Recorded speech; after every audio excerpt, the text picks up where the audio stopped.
Hello friends, and welcome back to the channel, and might I add, Happy New Year. I realize that it's February, so we're a couple months in already, but is it ever too late to plan for the new year? I actually had the cutest ideas to bring in the new year, but I didn't get to share them earlier on, so I am planning to share them today. I know, it's might be a little bit too late, but I mean, is it really? And you can always save it for next year.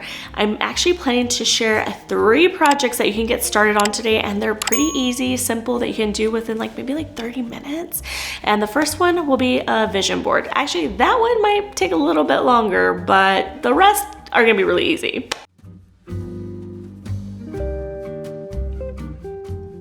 For this project, I found the perfect mood board. Originally, I was actually going to make it from scratch using a picture frame like I've done in the past, but I was a little lazy, and I also wanted to see if I could find anything that was near me, and I did find one, and I feel like it's pretty perfect. I actually love the shape. I'm not in love with the color. It's too stark for me, so I am gonna change out the fabric before we get started. So this was definitely a lot easier than I anticipated. It's only held with a few screws in the back, and the corkboard pops right off. I can definitely say it made things easier, and for the fabric, I just pulled something out of my fabric bin from leftover projects. I'm just going to lay it over the existing and iron it out to get the wrinkles. I did think about removing the old one, but it looks like it's held down with glue, and I don't want to make a big fuss about this project, so let's keep it simple. I'm just going to adhere the back with some hot glue around all the edges and just bring all the fabric in.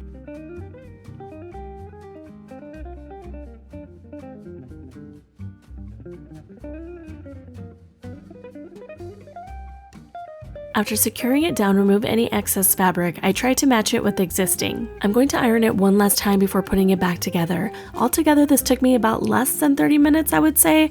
It's pretty easy to do overall, so in case you want to customize your board, I would say 10 out of 10. It's possible and easy. Alright, now let's get to the fun part and put our vision board together. I brought out all my old mailers, catalogs, magazines that I've been hoarding in my office, and I also bought this pack of 100 assorted Mexican Milagro charms that I thought would be perfect for this project. Getting started with a magazines, I picked out images and text that go along with my goals for the year. Before I even got started, I actually wrote down my goals. It definitely helps when you have it to make sure that your vision board isn't just pulling anything that's pretty, but actually has some meaning to it. When cutting out the silhouettes, have fun with it. Don't just cut straight lines. I mean, of course, add those too, but get some ragged edges in there. It definitely adds some character to the board. Among the mailers, I did end up printing a few quotes on my printer, and that brought all the pieces together to start pinning them on the board.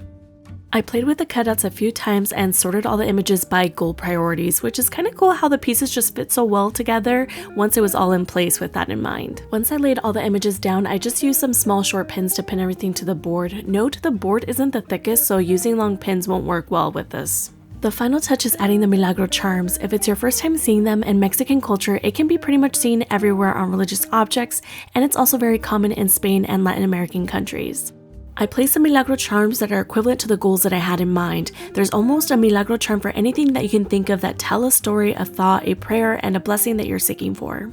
Unfortunately, there's no cheat sheet on which each mean, but some are obvious when you see them, but interpret them based on what you need and what's familiar to you. I just finished the mood board, and I love how it turned out. I love how all the elements coming together, I feel, speaks a lot to how I envision my home, but as well as all the goals that I have for this year. And I think if I had to pick one of my favorite things out of this mood board, it is the Milagro charms. It adds a little bit of my cultura, but as well as kind of shows it outside of the normal means, because a lot of it in the Milagro charms are used on on a cross, on a Milagro hand, or those are the two that are on the top of my mind, but I know that this is more of a modern way to use them in your everyday to day, where maybe you've seen a Milagro charm and you're just like, no, that's too religious, or that's too, I don't know exactly what it's used for. I mean, this is another way that you can add these charms in your everyday to day, and in this sense, a mood board. I've also seen it used in necklaces, which I absolutely love when they're silver plated. Oh, those are so beautiful. This hopefully gives you another idea how to use Milagro charms. I mean, the concept of the Milagro charms are blessings, prayers that you're hoping for, and in the sense of when you're building a mood board, you're kind of putting all these pictures and words in the same sense as a prayer or blessings for the coming year. So using the Milagro charms in this sense is like a perfect way, and I don't know that many people have thought of it that way. It kind of hit me when I I don't know what I was researching one day, and it kind of hit me like, oh my gosh, I can use it for that. So I was so excited to show you guys that you could use the Milagro charms for this.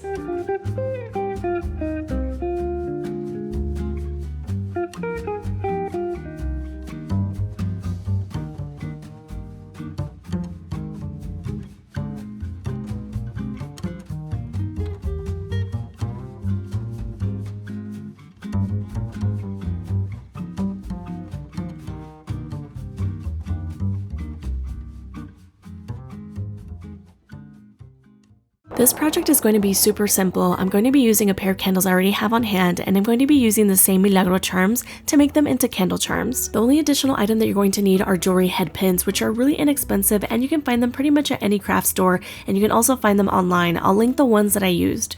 The head pins are usually a bit longer, and we're going to need them a little bit shorter. Thankfully, it was easy to trim with scissors.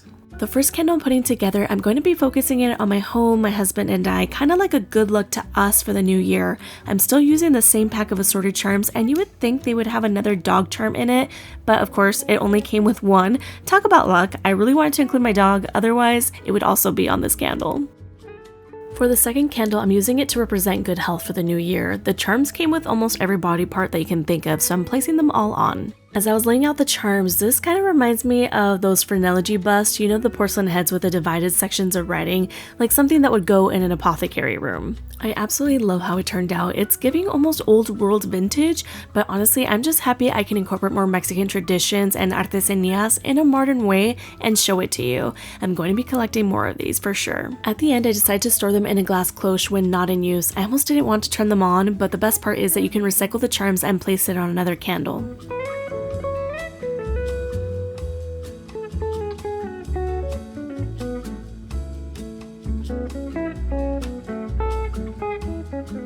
I absolutely love this idea, not only for the new year, but for year-round use. I've actually been seeing a few brands push out their own candle charms, and the only difference is that it already has a pin on the back, so it's like a push pin. But this way you can use any charm, whether it's a Milagro charm or any other ones that you see out there, and make your own with just a jewelry head pin. So hopefully that tip helps.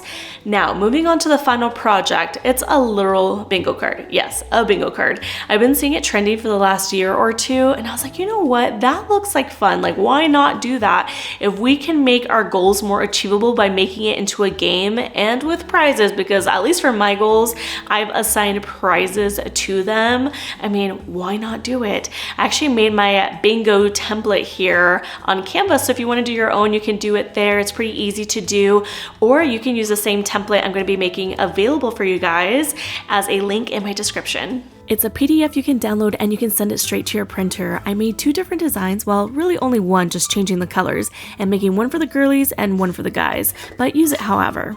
I seriously love this idea so much. I'm hoping you will keep me accountable more than ever to meet these goals, so keep it somewhere where you can see it every day and check in. I printed mine on cardstock, and you can either write your goals in or type them in before you print. Lastly, use stickers or a marker to scratch them out and have fun with it. Get some prizes involved. I hope you enjoyed these simple projects to bring in the new year. And talking about goals, I am planning to post more long form videos. I know I said last year I was going to, and I fell off the bandwagon there. To be very honest, it was a pretty steep learning curve compared to short form videos, changing my editing software, changing out cameras, learning all the nuances. I just had to put everything on pause, hold the brakes there, because it became a little too much for me to take in all at once. This year I am feeling a little bit better, so at least you'll see me more on a monthly consistent basis. I might still be a little slow on posting, but you guys will be seeing more of me. So I want to thank you guys for being here watching. I hope you guys subscribe, and I'll see you guys on the next one.